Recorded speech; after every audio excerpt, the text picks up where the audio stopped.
Mummy हा? ते काय बनवतेस मिसरी. कशापासून बनते तंबाखूपासून.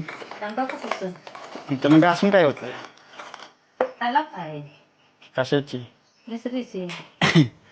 माणसं तलाब कशी करते ती दारूची, बिडीची, सिगारेटची करते ती का नाही? मग बायक असते तलाब कशाची असते? मिसरीची. सगळ्या बायका मिस्त्री असते हो. का काय म्हणजे व्यसनच एक प्रकारचं आहे. तुला बे हेवी बेसन मला दे. आणि कॅन्सर झाला तरी आणि कॅन्सर काय कवा तरी ह्या दुनियात आल्यावर कवा तरी जायचंच आहे. पण व्यसन काय सुटतं का? नाही सुटत. नाही हा. बर माणसं आता दारू पिते ते लिव्हर बाद झाला तरी मरते. पण त्यांचं दारूचं व्यसन सुटतं का? नाही सुटत. मग तसंच एक एक प्रकारचं मिसरीचं व्यसनच आहे आमचं बायकांचं. त्याच्यामुळं सुटत नाही. बर